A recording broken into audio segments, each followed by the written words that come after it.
Napawaw talaga ako nung napasok ko yung loob ng townhouse na to dahil hindi ko in-expect na ganito kalaki yung interior space na ito mula sa labas. Napakaganda ng pagkakadesign at na-maximize talaga ang space at sobrang lapit na ito sa lahat. We are in Barangay Central, Diliman, Quezon City and iha-house tour natin itong napakagandang 3-story townhouse with roof deck sa likod ko.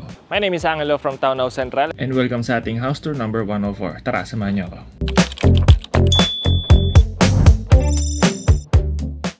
Okay, so start tayo dito sa harap ng property natin. Kung mapapansin nyo, flood free tayo dito dahil pataas itong kalye natin. And nasa bandang tuktok tayo na itong pataas na kalye na to. So wala tayong kabasabahan natin. Okay, silipin natin is yung ating model unit. Tara, samahan niyo ako. Okay guys, so dito yung pedestrian gate natin. And ito yung gate natin para sa ating mga kotse. Dito sa ating 2-car garage, you can fit a 2 full-size SUV. Maski yung mga modified na Raptor yan, yung mga malalapad yung gulong. Kasyang-kasya yan dito. Or maski isang SUV, sabay yung mga motor, kasya pa yan dito sa gilid natin. Yung ceiling natin, may konting wood detail rin tayo dyan. May PVC paneling dito sa side na to. May mga shadow gaps. And dito sa bintana natin na napakalaki, kaya sobrang aliwalas ng living area natin. May stone tile cladding rin tayo dyan sa mga gilid na yan. And may extra space ka pa dito para, ayan, pwede ka maglagay ng mga paso na may halaman dito kung sakali. Okay, so dito naman sa ating main door. Okay, dalawang Señorita steps and ito yung ating main door. Equip na rin tayo dyan ng digital door lock. Pwede yan yung fingerprint, RFID, and yung pin natin. May camera na rin yan. Pati yung doorbell natin dun sa harap, meron yung camera. So makikita mo yung mga magde-deliver sa inyo or yung mga nagda-doorbell dun sa labas. Ganda na rin yung design ng ating main door dito. And ayan, pull handle tayo dyan na stainless steel. Okay, so tara, pasok tayo sa ating main living space. Lapad! Okay? So pagpasok mo is your living area. Unang bubungad sa'yo is yung false ceiling design natin. Okay, so ito yung model unit natin. So hindi included lahat ng furniture natin, pero yung mga built-ins natin like yung aircon, itong mga nakakabit na TV rack, ayan, mga included na yan dito sa ating selling price. Maliban lang sa mga furniture natin. Okay? So, ayun, dito pala. Dito kung sakali, yung doorbell natin, may kita mo kung sino yung mga nagda-doorbell dun sa labas natin. May mali tayong screen dyan and pwede ka rin magsalita dyan.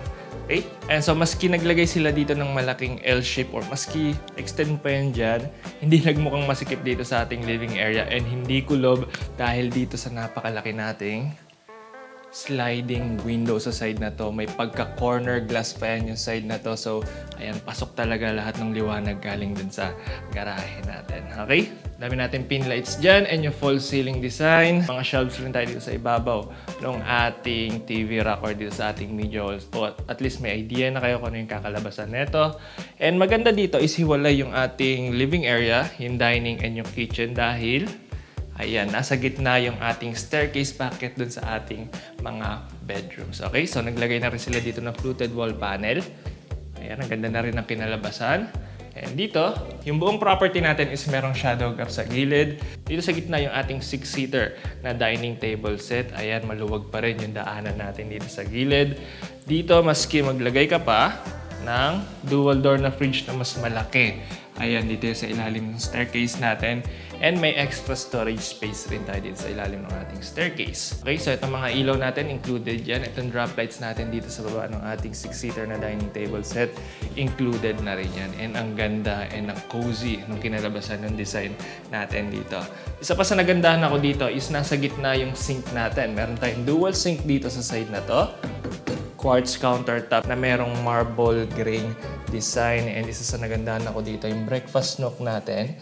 Ayan, naglagay sila dito ng wood detail. You can fit here I think 2 to 3. Ayan, kung medyo mas maliit pa, yung mapili ninyo dito na bar stool. Ayan. Okay, stainless steel na rin yung ating faucet dito. Gagalaw na rin yan. Dito sa baba, meron tayong pwedeng lagyan ng mga wines natin dito. Ayan, may mga bottle holder tayo dyan. B-roll mo na lang mamaya yan. And glass panel, hinilagay natin dyan para at least pag nakita mo, maengganyo ka agad uminom. Okay? And dito sa dulong side, para sa mga condiments natin, may pull out tayo dyan. Okay, soft close na rin yan. Dito naman sa side na to is yung ating cooktop and range hood. Maganda dito is pa-curve yung range hood natin dyan. And yung cooktop natin, tatak is La Germania. Okay? Sabay glossy finish. Lahat ng ating cupboards, premium cabinetry na rin yan.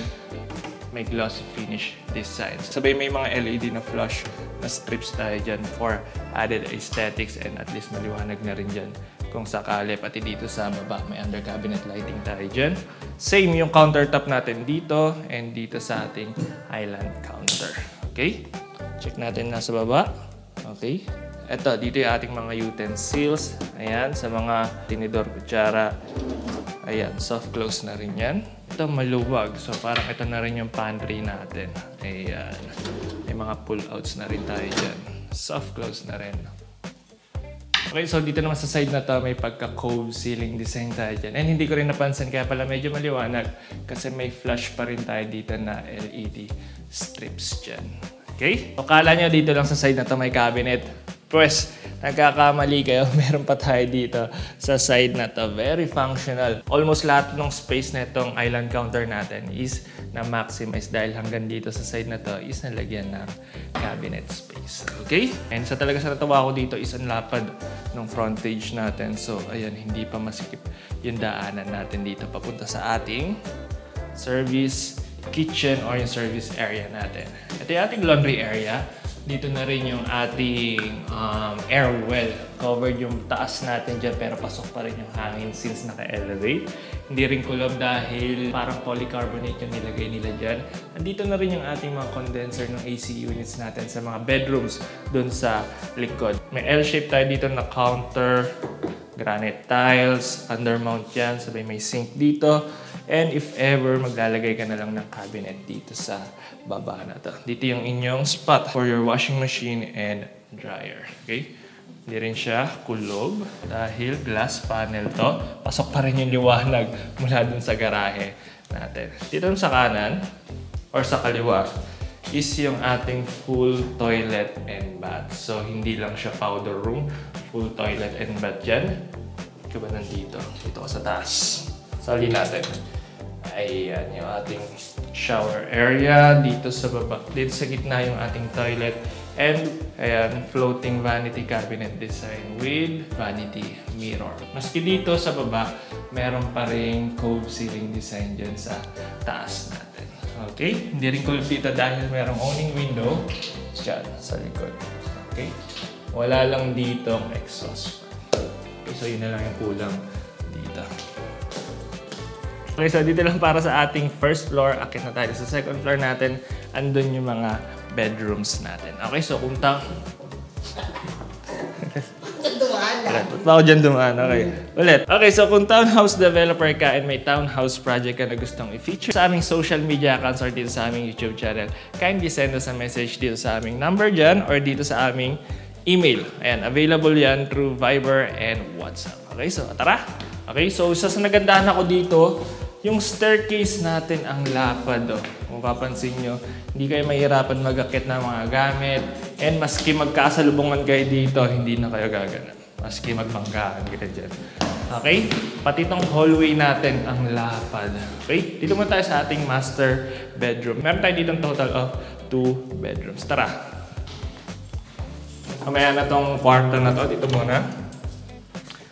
Dito sa ating master bedroom, ang lapad and ang aliwalas.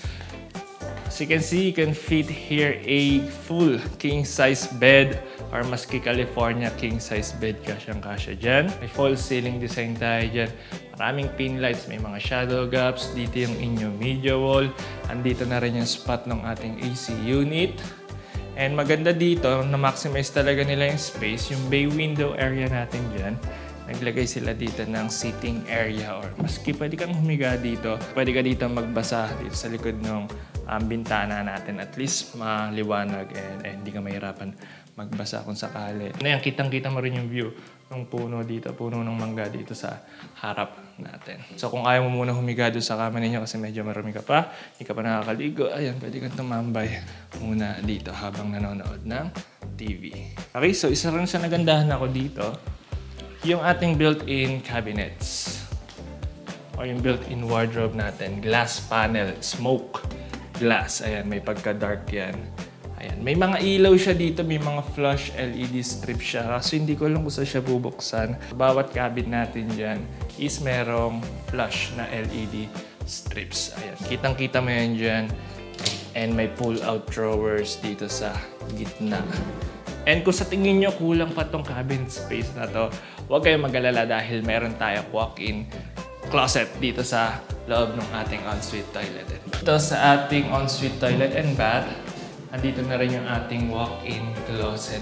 Ang dami pa rin nating storage space dito sa loob. And dito na rin sa cabinet space natin nilagay yung full body natin na vanity mirror dyan. Okay? Then sa side naman na to is yung ating vessel sink. Ang lapad na rin yan.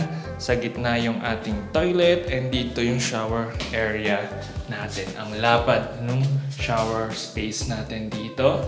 Tapat natin to. Camera siya. Ayan. Okay? Wala tayong heater dito pero may provision naman tayo dyan. Multi-point and yung saksakan natin doon. Okay? So ito yung tiles natin. Dito yung sa mga wet area natin. While dito is yung ating wood planks. Goods. Maganda rin dito yung ceiling natin. May gold ceiling design dyan sa harap for added aesthetic na rin. Okay?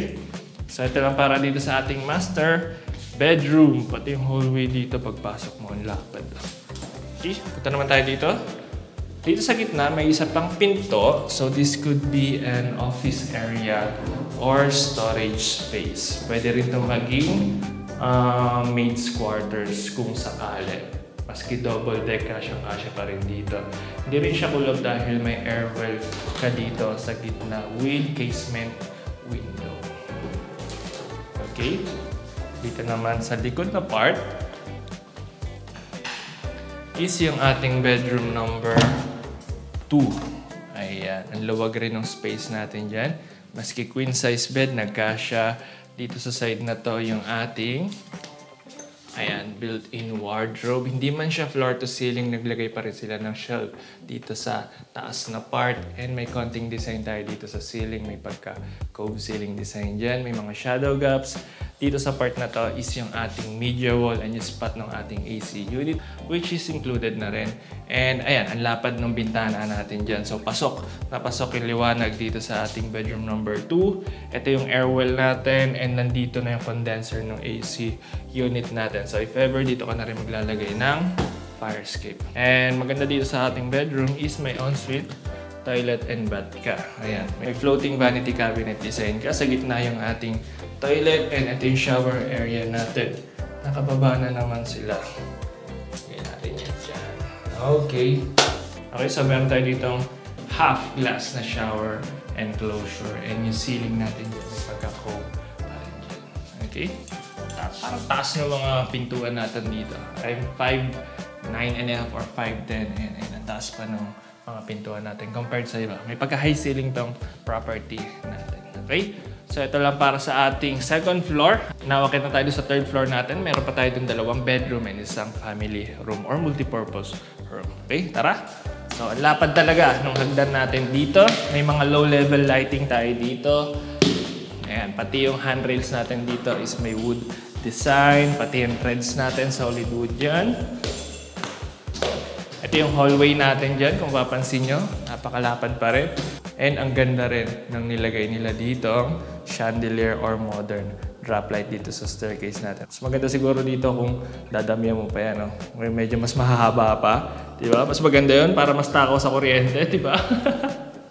Okay? So dito naman is yung ating bedroom number 3. So, almost katulad siya or identical siya ng bedroom dun sa baba. Kasya pa rin dito ang queen size bed. Dito yung ating built-in wardrobe. Katulad rin dun sa baba. And may sariling ensuite toilet and bath. For me, ang pinagkaiba lang is mas pasok yung liwanag dito dahil medyo unobstructed ka na nung firewall natin dito. So, ayan.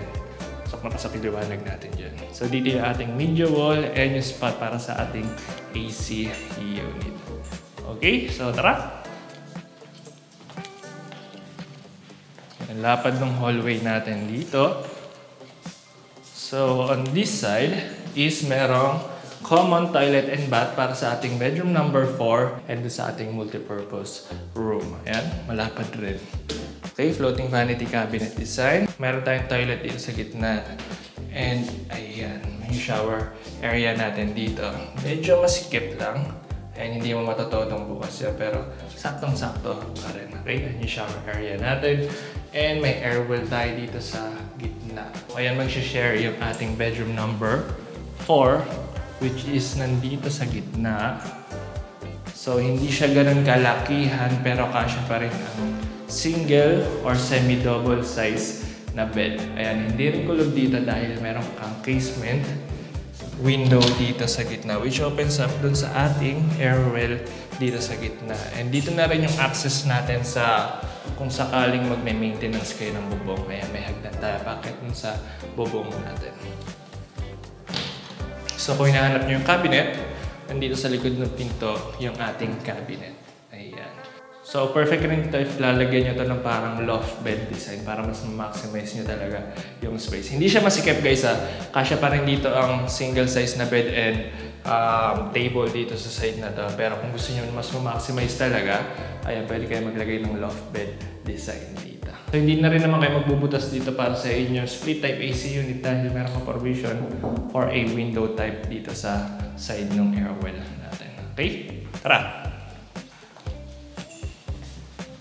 So side naman na to is yung ating multi-purpose room. So maski marami kayong bisita, kunyari nag-invite si mama ng mga bisita and ikaw, si Bunso, nag-invite rin ng mga kaibigan, ayun, pwede sila dun sa living area, sabay kayo, is nandito sa multi-purpose room natin. Okay, so at least hindi awkward, hindi marami, or hindi siksikan dun sa living area natin. So maganda dito is meron kang parang roof deck or malaking balcony space dito which is covered na rin and may sink na rin tayo dyan. Pwede rin ito maging parang laundry area natin kung sakali dito na rin yung magiging sampayan, pero depende sa inyo yan. Or pwede rin talagang maging parang tambayan and pwede kang mag-chill dito. Sabay dito sa side na to is merong sink. Ayan. So kung may kainan kayo dito, ayan, pwede kayo mag-barbecue dito, pwede kayo mag-ihaw, sabay, ayan, may sink tayo dyan, so very accessible yung paglilinis ng mga plato and kutsara natin dyan. So pwede ka rin dito mag-karaoke dito sa multipurpose room natin. Ayan, so maski umuulan, ayan, hindi kayo mauulan nandyan dahil covered itong balcony space natin dyan. Okay, ang ganda rin ng ceiling natin dyan. Ayan. Okay, so may included na rin dito na split type AC unit, pati itong media wall natin sa side. Ayan. Okay, so kung need nyo naman is 5 bedrooms, ayan, pwede nyo pa rin ito i-convert into a bedroom. Ang wala lang is wala siyang sariling toilet and bath, pero in return, meron kang sariling malaking balcony dyan. Okay? Hi guys, so kung gusto mo tong house tour video na to, yung gusto mo mag-schedule ng viewing, you can send us a message dito sa aming contact number dyan. Available yan through Viber and WhatsApp and Globe, or dito sa aming Facebook page at Townhouse Central TV. And if townhouse developer ka and may townhouse project ka na gusto i-feature dito sa aming social media accounts or dito sa aming YouTube channel, kindly send us a message rin dito sa aming contact number or dito sa aming email. Okay, so my name is Angelo from Townhouse Central. That's it for today. See you at the next Townhouse. Bye-bye.